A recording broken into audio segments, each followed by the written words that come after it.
The Dental Brief is brought to you by Omni Premier Marketing and the amazing guests who bring wisdom and advice that you can put to use to take your business and practices to the next level. Find us on Facebook and join the conversation. Get ready to grow because we are kicking off the next episode in 3, 2, 1.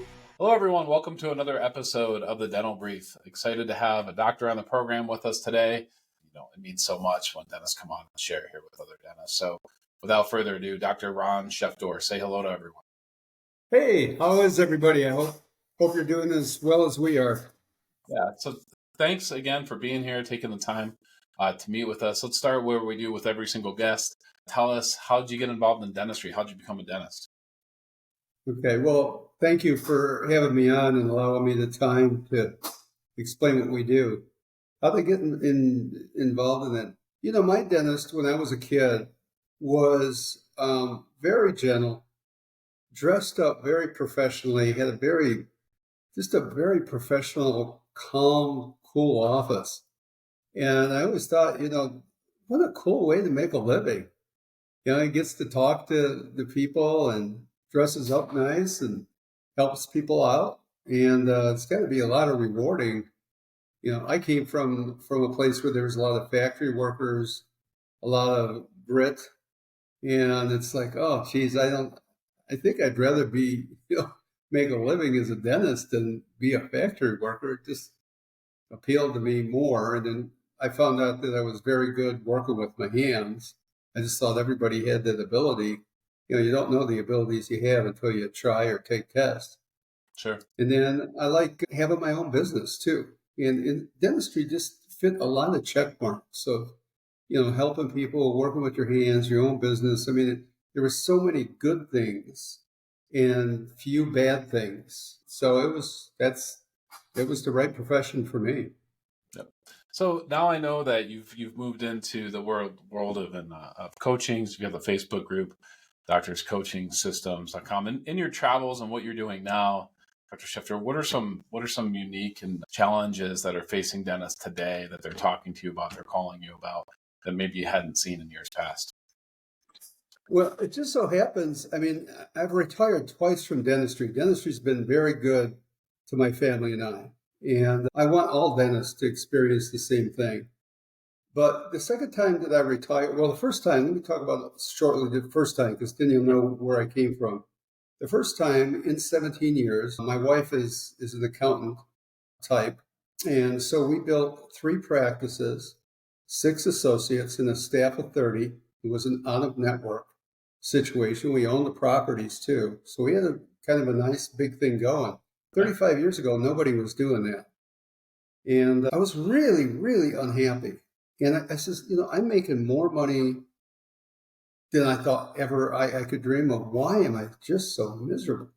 Well, because I wasn't doing what I was here meant to do. I didn't have a purpose. Making money to me just was not a purpose in life. And so somebody wanted to buy the practices for a stupid amount of money, and I sold it, and thank goodness I got a list to my wife. She says, take a year off and figure it out. Yeah. So I did.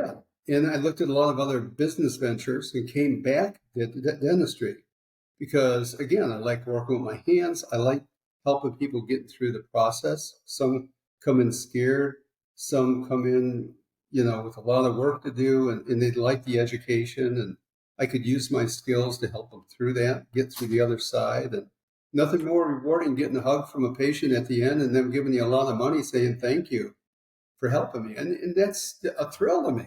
That's way more important than making millions, which I was doing. So you still can make a really good living, though, being a dentist if you stay out of network. Well, one of the things I did when I set up my practice the second time, after the 17 years and sold it and came back, was I didn't want to get bothered in between a discussion with a patient. I didn't feel like chair hopping. So I didn't have a need for a hygienist. I see the value of a hygienist. I understand it. I get it. And I get their role of what they could do. But for me, I didn't want to do what it took to have a hygienist as a doctor. I just didn't want the interruptions. Just leave me alone. Let me do dentistry, see one patient at a time, Sure. It's all I want to do. So for the next 20 years, that's what I did. Well, lo and behold, it was pretty easy for me to make $1 million a year revenue and bring home half or Yep. more. And I wasn't trying to make money, right? I wasn't trying to see how much money I made because I've already done that the first 17 years. It's like, why isn't everybody practicing like this?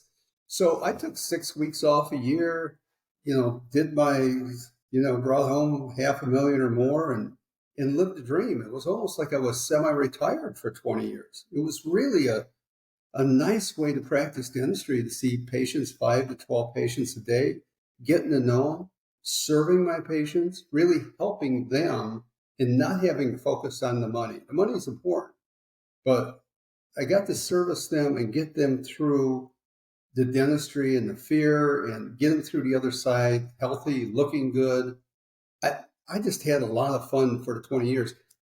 And it took such good care of my family.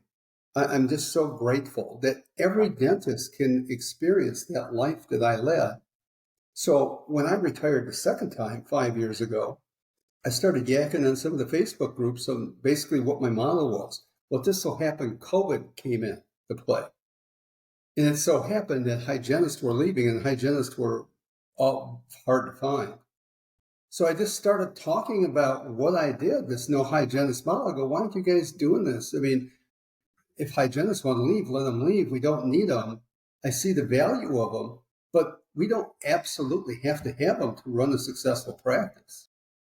So why not do it? Yeah. I've had over 500 dentists contact me, look at their P&L statements and ask for help.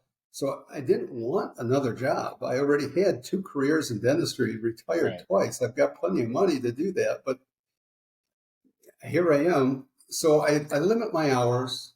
I limit how many people I help at a time, but I do take phone calls from everybody, and I'll take an hour or 2 or 3 hours to get dentists on the right track. I'll pull back the curtain, give them all the secrets. I'll tell them anything they want to know, and there's no charge for that. That's great. And so that's what I do. Yeah. Let's unpack this a little bit and kind of dive deep into some of these areas.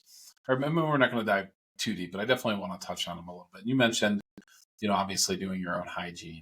And I think if you post that on a Facebook group, that it's going to get lit up. Oh, you're crazy to do your own hygiene. You're going to suffer. You can't scale. You can't, all of these different things. And the scale thing, I think that would be a great conversation. Can you really scale? But what you talked about when you started in your first practice and then your second practice wasn't money as much as it was happiness. You had the money, but it wasn't making you happy. So if you, and I would say this to any type of business owner, this isn't dentist. I'm not a dentist. I've never worked inside of a dental practice, even though I help dentists. If it makes you happy, there's nothing wrong with it, right? If it's making you happy, Mother Teresa didn't make a lot of money, but she seemed like she was a really, really happy person, right? It's not always about profits. You don't always have to be the most profitable practice Well, in most locations, right? let me put my 2 cents in there. Yeah. That's true. If I went to the office and wanted to play Mother Teresa, that's fine. Unfortunately, I got to come home to a wife and kids. And if there's no money there, fortunately, you get to come home to a wife and kids. But I understand what you're saying. yeah, if you come home with no money, Right. your personal life is going to be miserable, which means your professional life will be. So Sure. the money is important depending on what your lifestyle is and Right. for your personal life. So, but Right. it's not the number one thing. People that typically hit their financial targets in life, right? They reach their goal or they even blow past their goals financially. They still report having pretty low happiness, right? In general, right? So, I mean, it's just, so the money, when people say that money won't make you happy, it usually doesn't make you sad either, right? Yeah. Usually it doesn't make you angry or mad or sad or any of those other emotions that we try to avoid, but it's definitely not going to make you happy. And you think for a lot of dentists that doing your own hygiene is a way to have a successful practice and to be happier, right? Yeah, well, when you say doing your own hygiene, when you look at things differently, things look different. And dentists look at hygiene, if they would just look at it the way I did, and I do, they would see that the purpose of a recare visit is to build up rapport, which I enjoy doing with people, and finding work and getting patients to say yes to work, and then getting them on a membership plan if you have that, and getting referrals. But if you look at it Sure. as an opportunity to one, have fun and build up a rapport with patients and find work, because when you do a 1 or 2 minute hygiene check, you don't find much work. If I'm doing Right. 30 minutes, and my assistant will do 30 minutes, so it's assisted hygiene. When Got I it. do that, I find a lot more work, build up much more rapport, and get a higher acceptance of cases. Right. That's the key that dentists miss. Sure. Yeah. No, and And so that's why, I agree with you. And I know practices. I have clients who quote do their own hygiene, right? Assisted, as you mentioned, who have amazing financial amazing financial statements. They do really, really terrific. Their case acceptance is through their roof. Their patients, they have tons of Google reviews that are 5-star reviews. The patients appreciate that amount of time that they're spending with them. They get to know their patients. They get more referrals. I mean, it's a win-win-win-win situation for a lot of dentists, right? I mean, no doubt about it. But there are some dentists that would be miserable doing this model too, right? And that just means it's not for them. In other words, what I'm getting yeah, at, I don't understand it, but I guess there is. sure, right? And we're all different, right? Everybody's a little different. And I get when someone speaks out and says you shouldn't do this. Understand they're coming from their own point of view, and the difference is they may be significantly different than you are. So, right. So people should listen to what's important to them and understand that a lot of people are forming their opinions based on what's important to them, not necessarily what's important to others. Right? I give you an example as a practice owner that I know. When I first met with him, he was buying his first practice coming out of the military, and he had amazing goals to run and have 10 locations, and we're going to set up my branding this way because so I can grow and what have you. And he gets into this practice, and he has this amount of financial success, and his wife and him have a child. And then he's like, hey, I really love these 4-day work weeks. And then he's like, hey, I love these 3.5-day work weeks. Right. And he's like, I have no interest in any of that anymore. None. Because I have a great career. I have a great family life. I'm really happy. Everything's going great. Why would I want to change that? And he's 100% right. Right. It's perfect for him, even though it was really different. So it's just kind of what I'm trying to get at. Is because this does get put out on social, and I saw some studies this week about happiness in social media in the US compared to other countries that aren't using social media the same way we are. Social media always has us comparing to other people.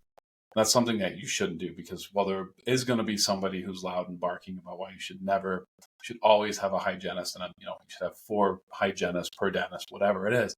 That's them, right? Be yourself, and that's where you're going to be happy. Do you agree with that? Oh, 100%. I mean, I have well, I don't want to mention names, but there's some gurus out there that just think that spending time with patients is kissing their ass, and they don't even want to know their name.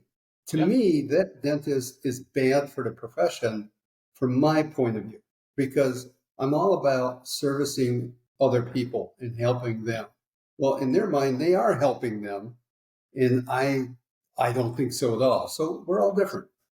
Yeah, and businesses are all very similar. Patient care is something that I can't speak to because I don't do it, but I will tell you in my business, I have peers, I have people in a mastermind group that say I'm crazy to be able to be available to all of my clients. It's going to hurt scaling. It makes me happy.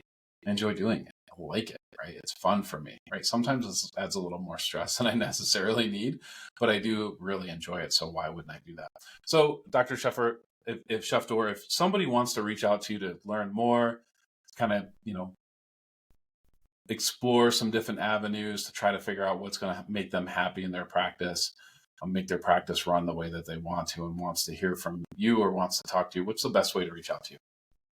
Well, I'll be happy to do a free call, pull back the curtain, give them every secret in the world. I mean, it was pretty easy for me to do $1 million, take 6 or 8 weeks off, and bring home more than 50%. I don't know most of the dentists that are doing that are involved in discount dentistry or with hygienists. So I'll be Sure. happy to give you all the secrets. Go to Pharmaden, PHARMADEN.net, Pharmaden.net. And you can schedule an appointment. You can go to my Facebook page too, DRS Coaching Systems, and just kind of see what other doctors are saying about it. I do it on a limited basis. I've been retired twice from dentistry. I'm not looking for a third job. I'm not going to spend the money I've got. But, I will take on some clients if they want it for a month, months at a time. But most don't. Most just want a 1 or 2 hour conversation to help them transition maybe to a more simple, less stressful, and more profitable business model. I'll be happy to answer your questions and show you how to do it. I appreciate that so much. Dr. Schefdore, thanks again for being here. Check out the website, check out the Facebook group. I'll come back Okay, on time sometime real soon, okay? great. Thank you. That's how fast 15 minutes goes. Well, that was great, though. Yeah, that's good.